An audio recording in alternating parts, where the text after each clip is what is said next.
Hey, how you doing? I'm doing a super quick, or what I intend to be a super quick video on taking the CSA F4 exam, which is for, it's the fire alarm installation technician, but also business owner version of that CSA test. I took the exam today. I did not pass, surprisingly. And I did study, but I had another exam I had to do yesterday that was a really big exam. And I kind of spent all my time studying for that, and then whatever time I had left over, I applied to this. But in hindsight, I didn't do too bad. I did miss it by 10 points, but I could probably pass it the next time. But one thing I will say is that the exam does have a lot of diverse questions on it. I thought it was going to be like all like one topic and just one thing. But it's a pretty general, broad test on everything. The thing that I was most rusty on, and maybe you guys aren't, but I don't particularly work on this is elevators. I don't really work on elevators whenever it comes to fire alarm stuff. When the elevators pop up, I have a technician that I defer to, and he's one of my employees, and he's real good at that stuff. So he would probably pass that test in a second if all it was elevator questions. But anyway, there was probably a good 8 elevator questions on there, and I don't know. I mean, I tried to look them up and find everything, but the majority of the test, I would say, it has 100 questions, and I would say probably 80 to 85 of those questions are going to come right out of the 72 book. And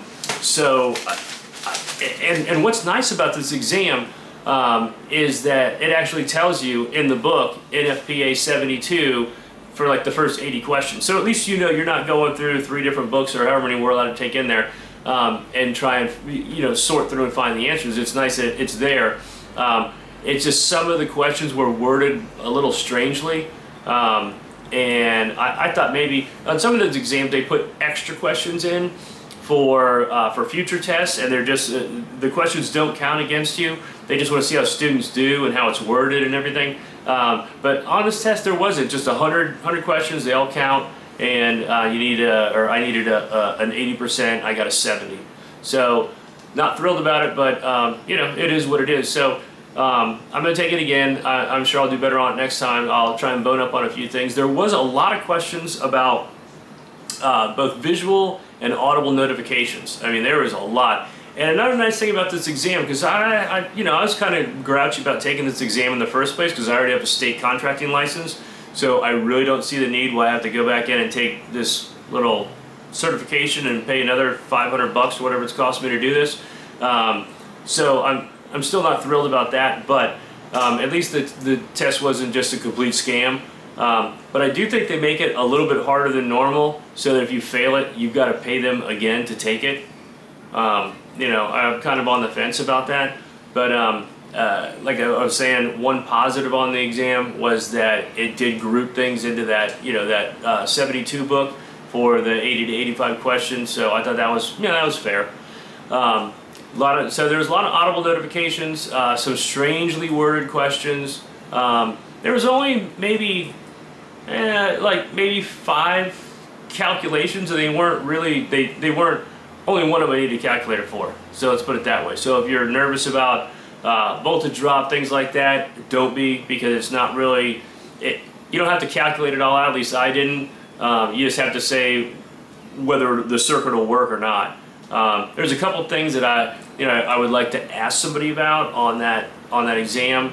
Some of the other exams that I've taken, you can actually make comments to get clarification later down the line if you need to. But on this particular test through the CSA company, it didn't allow for any kind of comments at all. So anyway, they covered the notification, visual notification, the elevators, different things about shunt switches on elevators and what's allowed and what'll trip. A couple of questions about water tanks and water pressure, monitoring those. And the other things were just kind of general topics, and it kind of bounced all over. Where it bounced all over, but it was still in the same book, so that made it nice. Anyway, I don't think it's too difficult. If you already work, I mean, if you're doing fire alarm work on a daily basis, you're probably going to be fine with it. But the things you do on a day-to-day basis are probably close to like the correct answer in the book, but you need to find the exact answer. So it can't be like close; it's got to be exact. And that's the way it is with all these tests. They don't want to really know real world stuff.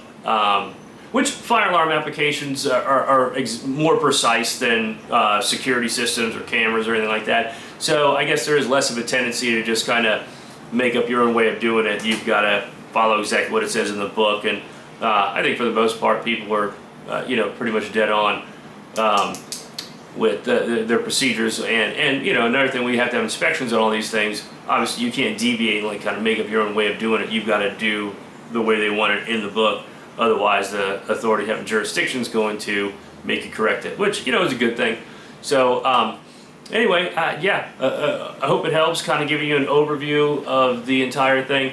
There's maybe 5 questions from the NEC, and they were basically just look it up and find the wording, or will the NEC cover this or cover that.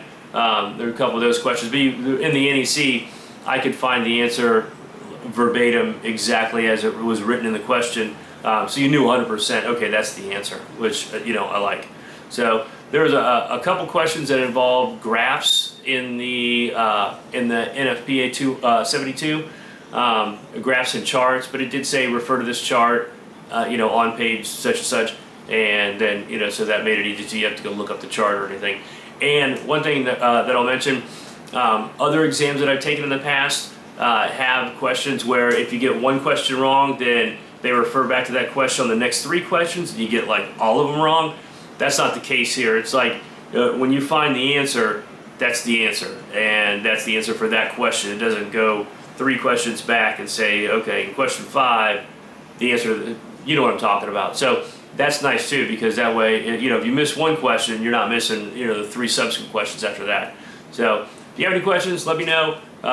Hope you passed the exam on the first try, unlike me, who I got to go back and do it again. But it is what it is. So hope to see you out in the field one of these days, and good luck on the exam. Thanks.